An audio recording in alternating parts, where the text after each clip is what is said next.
Hello competitors, कैसे हैं आप सब। स्वागत है हमारे channel webs academy variety of exam pattern with strategy में। और हमारा टेलीग्राम चैनल है वेब्स एकेडमी 24। तो आज है 20 दिसंबर। द हिंदू न्यूज़ में द हिंदू पेपर में क्या है वो उसका एनालिसिस करेंगे। आज देखते हैं क्या मुद्दा है। और सॉरी फॉर आज थोड़ा लेट हो गया है आपको आप तक वीडियो पहुंचने में। थोड़ा कुछ समस्या था इसके कारण। तो आगे बढ़ते हैं बिना देरी किए हुए। तो आगे सबसे पहला मुद्दा देखते हैं आज का कि क्या है। तो पहला मुद्दा है हमारा, क्या है पहला मुद्दा? ध्रुवा 64, जो ध्रुव 64 माइक्रो प्रोसेसर है उसके बारे में न्यूज में दिया गया है। ठीक है, तो पहले देखते हैं कि ये ध्रुव 64 है क्या। तो ध्रुव 64 क्या है कि भारत का पहला जो है स्वदेशी जो 1 गीगाहर्ट्ज वाले एक 64 बिट वाले डुअल कोर माइक्रो प्रोसेसर है। क्या क्या है ये? डुअल कोर माइक्रो प्रोसेसर है। इसको किसने विकसित किया है? तो सीडैक ने किया है। तो सीडैक जो है ये सीडैक ने किया है। सीडैक क्या है, किसके अंतर्गत आता है ये? तो सीडैक का पहले फुल फॉर्म देख लेते हैं। Centre for development of advance computing. जो जिसने क्या बोला है, क्या किया है? हमारा ध्रुव 64 को विकसित किया है। ये क्या है? ये पूरी तरह से आत्मनिर्भर तकनीक पर आधारित है और भारत में ही डिजाइन किया गया है। आगे देखते हैं कि ये जो है हमारा सीडैक जो है, सीडैक भी क्या है? एक R&D बॉडी है। ठीक है, रिसर्च एंड डेवलपमेंट संस्था है। और ये यही जो है परम कंप्यूटर जो हमारा है उसको इसने विकसित परम सुपर कंप्यूटर जो है उसको इसने विकसित किया है। ठीक है, आगे चलते हैं। अब आगे हमारा क्या है, आगे इसके बारे में और जानते हैं। तो इसकी विशेषताएं क्या क्या है? तो देखिए विशेषताएं इसकी क्या क्या है। विशेषताओं में हो गया आपका कि ये 64 बिट का डुअल कोर प्रोसेसर है। और एक इसकी जो स्पीड रहेगी 1 गीगाहर्ट्ज रहेगी। और इसकी जो आर्किटेक्चर है, जो RISC भी आर्किटेक्चर पर ये आधारित रहेगा, जिससे ये क्या लेगा? लाइसेंस लागत नहीं होती है और डिजाइन में लचीलापन होता है। ये प्रोसेसर उन्नत जो है मल्टीटास्किंग विश्वसनीयता और इंटीग्रेशन देने में ये सक्षम होता है। इसका उपयोग कहाँ कहाँ पे होगा? तो देखिए इसका उपयोग होगा टेलीकॉम बेस स्टेशन पे होगा, ऑटोमेटिव सिस्टम में होगा, और क्या होगा? ऑटोमेटिव जो इलेक्ट्रॉनिक में होगा, इंडस्ट्रियल ऑटोमेशन में होगा, कंज्यूमर इलेक्ट्रॉनिक्स और IoT उपकरण में होगा।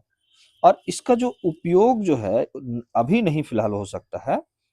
ये क्या है आपका, मैं आपको बता देता हूँ। ये किसमें अभी फिलहाल उपयोग नहीं होगा?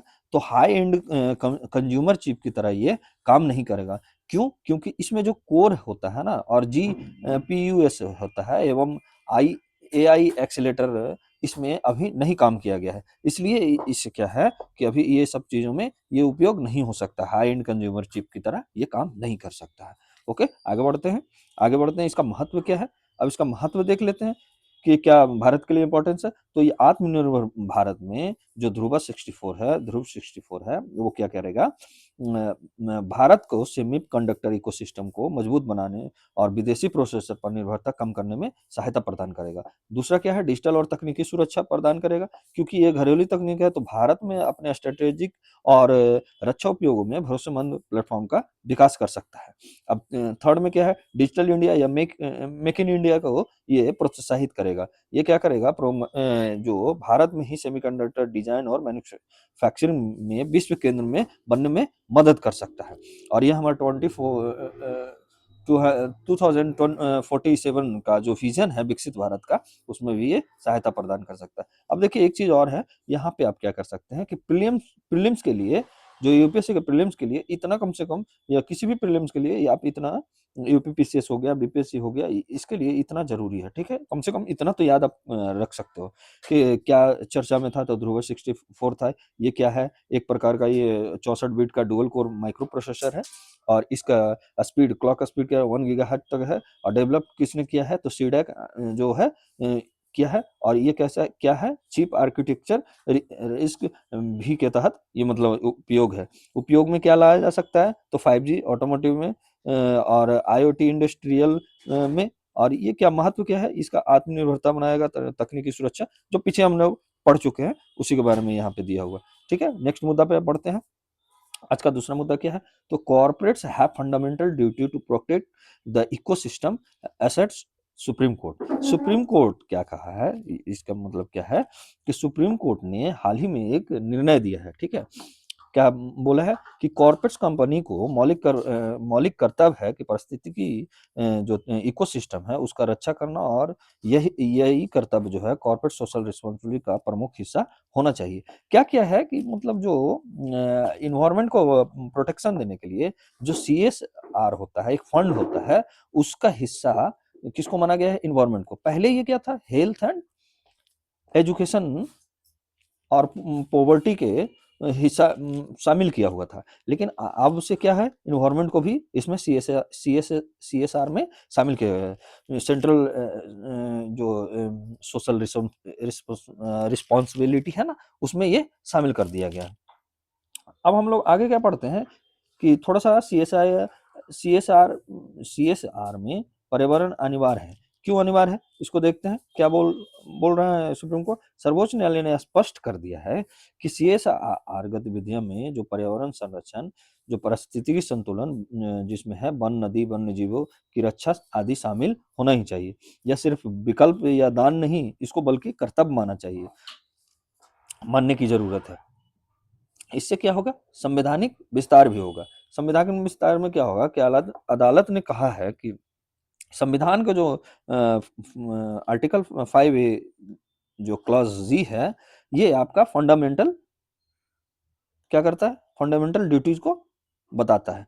तो यहाँ क्या है, इसकी हवाला देते हुए क्या कहा है कि नागरिक का कर्तव्य है कि प्राकृतिक पर्यावरण की रक्षा और सुधार करना, ये मौलिक कर्तव्य है किसका? प्रत्येक नागरिक को। न्यायालय ने यह भी कहा है कि कॉर्पोरेट भी समाज का एक महत्वपूर्ण है।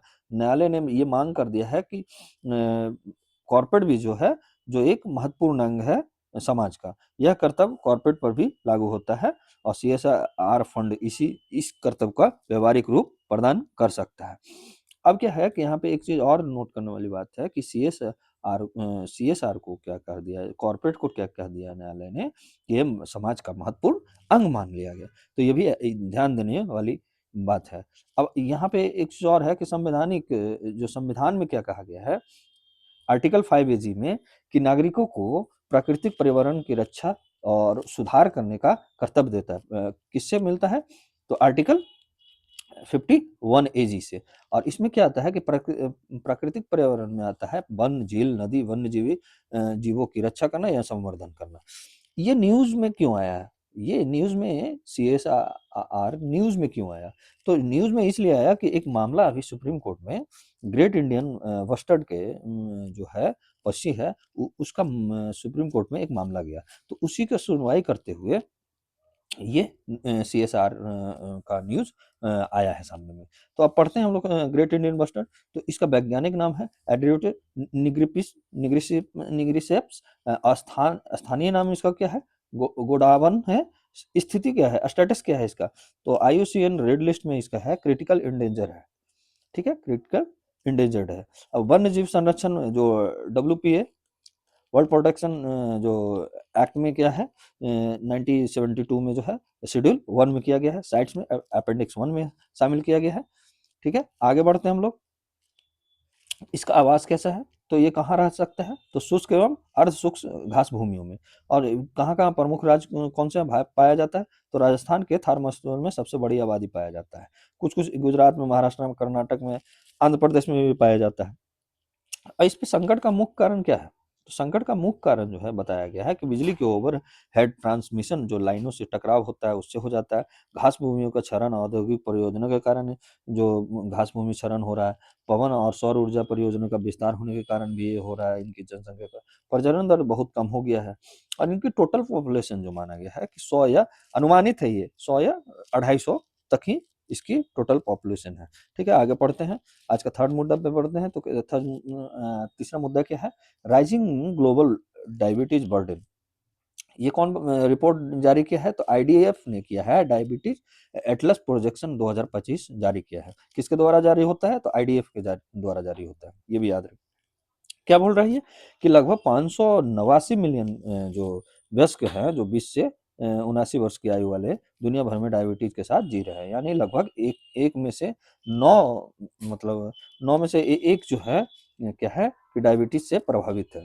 9 आदमी में से एक आपका डायबिटीज से प्रभावित ही है। इसका अर्थ है कि महामारी का परिणाम अब संयुक्त अमेरिका, कनाडा, मेक्सिको और कैरेबियन की कुल जनसंख्या जितना बड़ा है, उतना हमारे क्या है कि पूरे डायबिटीज के दुनिया में लोग बीमारी है डायबिटीज से। अब क्या है कि आईडीएफ प्रक्षेपण के अनुसार क्या कहा गया कि 2050 तक कितना 2050 तक ग्रसित वयस्कों की संख्या कितना हो जाएगा, हमारे अडल्ट की संख्या कितना हो जाएगा 853 मिलियन, लगभग कितना हो जाएगा 9 करोड़, ठीक है 8.5 करोड़ तक पहुंच सकती है। वर्तमान में रुझान जारी कर रहा है। अगर ऐसा ही रहा स्थिति तो ये ऐसा हो, ठीक है। तो 2025 में अभी क्या है कि चाइना नंबर 1 पे है, चाइना फर्स्ट पे है, सेकंड पे इंडिया है। चाइना में कितना है 148 मिलियन लोग ग्रसित है और इंडिया में कितना है 90 मिलियन लोग ग्रसित है। 2050 में ये अनुमान लगाया जा रहा है कि फर्स्ट पे चाइना ही रहेगा और सेकंड पे इंडिया ही रहेगा और थर्ड पे यहाँ पे पाकिस्तान आ सकता है 2050 में। अभी थर्ड पे कौन है तो अमेरिका है, यूएसए है, ठीक है यूएसए है। आगे बढ़ते हैं, आगे और इसके बारे में जानते हैं। तो आते हैं कि डायबिटीज क्या है। डायबिटीज यानी मधुमेह क्या है। तो डायबिटीज एक दीर्घकालिक रोग है जिसमें क्या है शरीर में ब्लड शुगर का जो ग्लूकोज का लेवल जो रहता है सामान्य से अधिक हो जाता है। ऐसा तब होता है जब इंसुलिन पर्याप्त मात्रा में नहीं बनाता है। शरीर जो है इंसुलिन पर्याप्त मात्रा में नहीं बनाता या उसका सही उपयोग नहीं कर पाता। अभी देखिए इंसुलिन, इंसुलिन क्या है तो इंसुलिन एक हार्मोन होता है जो कहाँ बनता है, अग्नाशय द्वारा बनाया जाता है। इंसुलिन रक्त के मौजूद ग्लूकोज को क्या करता है कोशिकाओं तक पहुंचाकर ऊर्जा में बदलने एटीपी में बदल देता है। ये कौन इंसुलिन पर बदल देता है ग्लूकोज को। अब आगे बढ़ते हैं, आगे बढ़ते हैं तो आप और आगे जानते हैं डायबिटीज के प्रकार कितने होते हैं। तो फर्स्ट में होते हैं डायबिटीज टाइप 1 डायबिटीज क्या होता है शरीर, इसमें क्या होता है कि शरीर में इंसुलिन बनना ही बंद कर देता है। ये आमतौर किस में होता है तो बच्चों में होता है और युवाओं में होता है। मरीजों को जीवन भर इंसुलिन की इंजेक्शन लेना पड़ता है। अब टाइप 2 में क्या है कि डायबिटीज ये सबसे कॉमन है, ठीक है यही सबसे ज्यादा दुनिया में सबसे ज्यादा यही टाइप 2 वाली डायबिटीज होता है। ये इसमें क्या होता है कि शरीर इंसुलिन का सही उपयोग नहीं करता है। बनता तो है लेकिन बहुत कम मात्रा में बनता है, इसलिए सही उपयोग नहीं कर पाता है। इसका मुख्य कारण क्या हो जाता है, मोटापा बढ़ने लगा, मोटापा बढ़ने से हो गया, गलत खाना खाने से हो गया, शारीरिक गतिविधियों की कमी से हो गया। और इसमें क्या होता है कि दवाइयों एवं व्यायाम आहार से नियंत्रित हो सकती है टाइप आपका 2। अब नेक्स्ट और चलते हैं, आगे चलते हैं। तो आगे क्या है, आगे आपका दिखाया गया कि एक थर्ड जो डायबिटीज का प्रकार होता है ये होता है गर्भाशय जनित डायबिटीज, ठीक है गैस्ट्रेंट डायबिटीज। अब गर्भावस्था के दौरान क्या होता है कि बच्चे और माँ दोनों के लिए ये जोखिमपूर्ण होता है। भविष्य में टाइप 2 डायबिटीज का खतरा ज्यादा बढ़ रहा है, ठीक है। अब इसमें डायबिटीज का लक्षण क्या क्या होता है तो बार बार प्यास लगना, बार बार पेशाब आना, ज्यादा भूख लगना, वजन घटना, थकान, घाव देर से भरना, धुंधली जिसमें कम दिखाई पड़ना, ये सब क्या है इसकी लक्षण है किसकी डायबिटीज का। अब और आगे बढ़ते हैं, डायबिटीज से बचाव और नियंत्रण क्या है। तो पहला क्या है स्वस्थ मतलब हेल्दी फूड लेना, जिसमें क्या क्या होगा कम चीनी, कम तला भला हरी सब्जियां, फल और साबुत अनाज लेना। सेकंड में क्या होगा फाइबर युक्त भोजन प्राप्त करना।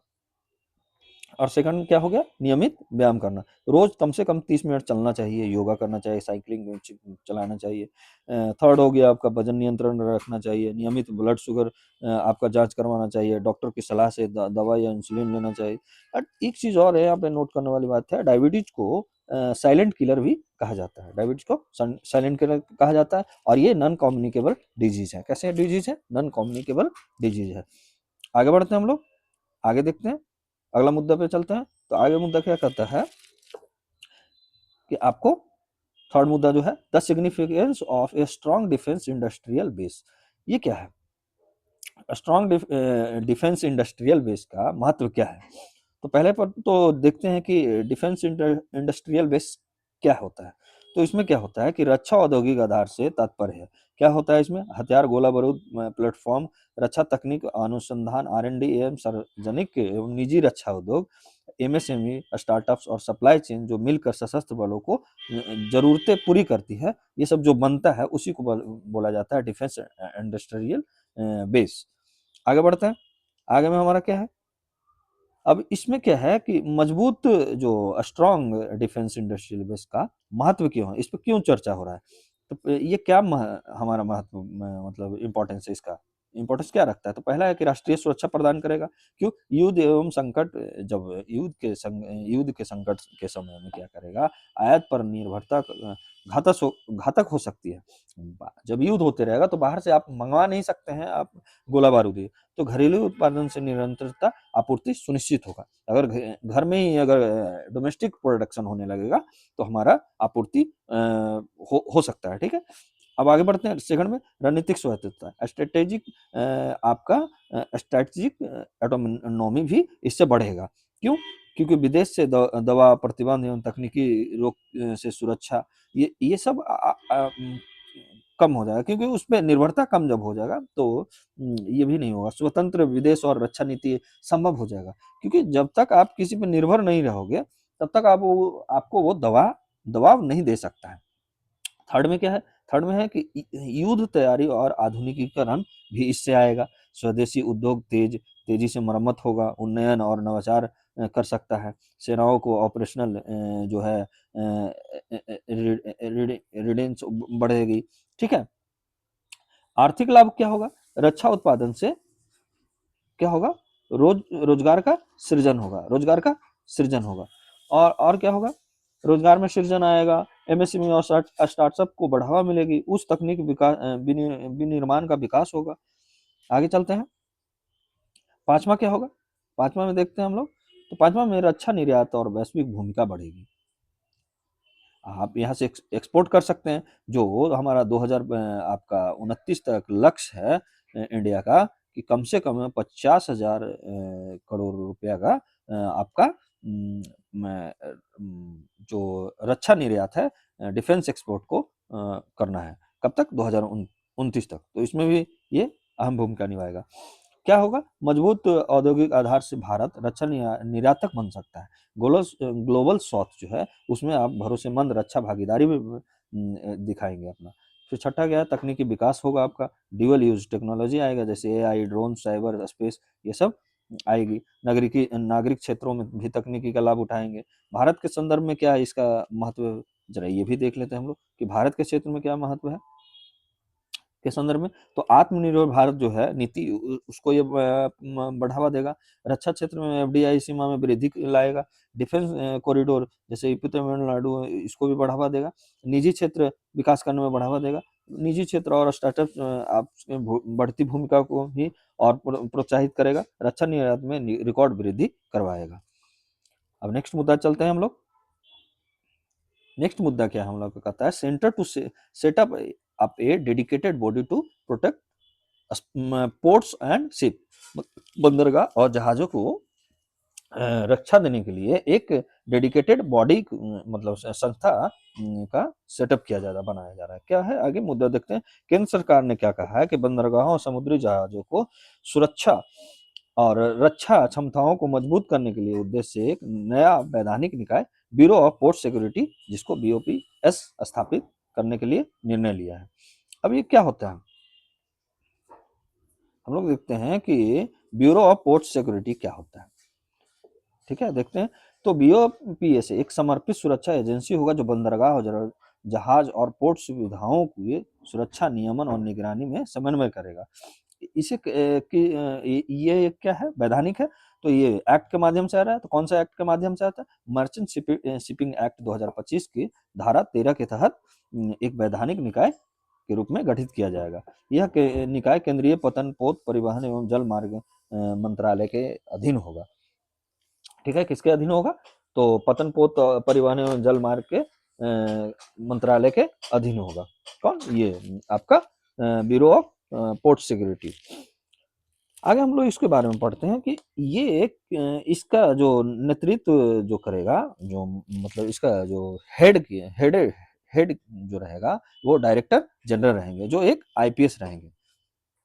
ठीक है, अधिकारी जो बीपीएस के महानिदेशक रहेंगे, डायरेक्टर जनरल रहेंगे। आगे बढ़ते हैं हम लोग। ये है एक चीज और है बीओपीएस का, मतलब ब्यूरो ऑफ पोर्ट सिक्योरिटी का। ये पहले जैसे ब्यूरो एक है, आपको बताते हैं कि ब्यूरो ऑफ सिविल एविएशन, ठीक है, सिविल एविएशन सिक्योरिटी, जो जिसको शॉर्ट फॉर्म में करते हैं BCAS। ये क्या करता है, इसी के तरह ये बॉडी आएगा। ये क्या करता है कि एयरलाइंस की सुरक्षा का कार्य करता है। इसी की तरह यह संस्था बनाया जाएगा जो बंदरगाहों और जहाजों को सुरक्षा प्रदान करेगा। आगे देखते हैं इसका उद्देश्य क्या है। तो भारत की समुद्री सुरक्षा को लेकर जैविक साइबर खतरों की वृद्धि हो रही है, आतंकवाद हो रहा है, स्मगलिंग हो रहा है, समुद्री चोरी हो रहा है, समुद्री अवसंरचना पर जोखिम बढ़ने जैसी चुनौतियों को देखते हुए ये कदम उठाया जा रहा है। क्योंकि पोर्ट्स और जहाज मतलब है देश की आर्थिक धुरी है। क्यों? क्योंकि भारत का अधिकांश व्यापार कम लगभग 90% जो ट्रेड होता है आपका समुद्री तटीय से होता है। क्योंकि भारत का लगभग समुद्री तटीय 75 100 किलोमीटर से भी अधिक हमारा समुद्री तट रेखा है। ठीक है, आगे बढ़ते हैं हम लोग। इसका महत्व क्या है, तो महत्व देखते हैं। महत्व में क्या है, पहला महत्व है हमारा, पहला महत्व क्या है कि मैरीटाइम सिक्योरिटी, जो सिक्योरिटी आर्किटेक्चर में सुधार आएगा। कैसे? तो बीओपीएस जो है, ब्यूरो ऑफ पोर्ट सिक्योरिटी, जो रहेगा क्या, भारत के समुद्री सुरक्षा ढांचे में एक केंद्रीकृत और पेशेवर नियामक निकाय की स्थापना होगी, जो पारंपरिक तथा डिजिटल खतरों के खिलाफ प्रतिक्रिया को बेहतर करेगा। अब सेकंड देखते हैं, सेकंड क्या महत्व है इसका। तो सेकंड महत्व हमारा क्या हो गया इसमें कि साइबर सुरक्षा को समावेश करेगा। क्या कैसे करेगा? क्योंकि ये बीओपीएस में साइबर सुरक्षा डिवीजन भी होगा, ताकि बंदरगाहों और पोर्ट आईटी अवसंरचनाओं को डिजिटल खतरों से सुरक्षित करेगा। क्या इसमें करेगा ना, क्योंकि ये साइबर अटैक जो होता है पोर्ट आईटी सिस्टम को ये अटैक करता है, तो इसको ये सुरक्षित करेगा। फिर थर्ड में क्या करेगा, वैश्विक व्यापार तथा आर्थिक हित में पूर्ति करेगा। क्योंकि भारत की समुद्री सुरक्षा के स्तर बढ़ने से भाई आपका विश्वास भी बढ़ेगा, और जिसपे पोर्ट सुरक्षा प्रणाली विकसित होगी, जिससे विदेशी निवेश और वैश्विक लॉजिस्टिक प्रतिस्पर्धा भी आएगा, में मदद मिलेगी। अब यहाँ पे मैंने लास्ट में एक क्वेश्चन आपके लिए लगा रखा है, तो आप कृपया करके आप इसे लिखने का कोशिश करें। आज का मुद्दा हमारा यहीं तक था। तो ये क्वेश्चन क्या है, हम पढ़ते हैं। भारत में बंदरगाहों और जहाजों की सुरक्षा के लिए समर्पित निकाय की स्थापना के निर्णय के पीछे कारणों की चर्चा कीजिए। यह भारत की समुद्री सुरक्षा को कैसे सुदृढ़ करेगा। ये आपका 150 वर्ड में लिखना है, और हमारे टेलीग्राम वेब्स एकेडमी 24 पर सेंड करना है। ठीक है, तो आप हमारे टेलीग्राम चैनल से जुड़ जाइए, और वहाँ पे ये आप क्वेश्चन का आंसर आप भेज सकते हैं, और आपको नए नए नोटिफिकेशन भी मिलेगा। और हमारे variety of exam patterns with strategy channel से जुड़िए और सब्सक्राइब कीजिए। और आप इसके वीडियो के कमेंट में जाके आप अपने अनुभव को शेयर कर सकते हैं, और आपकी जो भी कैसा लगा वो आप बता सकते हैं, तथा आपकी क्या मांग है वो भी आप हमें बता सकते हैं। और मैं अभी 1 घंटा के बाद ही आपको टॉप आपका टॉप 50 क्वेश्चन जो है पॉलिटी का, और ये आज ये मेरा जो क्वेश्चन रहेगा ये यूपीएससी एंड और अदर सभी एग्जामों के लिए बेनिफिट रहेगा। तो कृपया करके 1 घंटे के बाद हमारे साथ जुड़िए। धन्यवाद, आज के लिए बस इतना ही।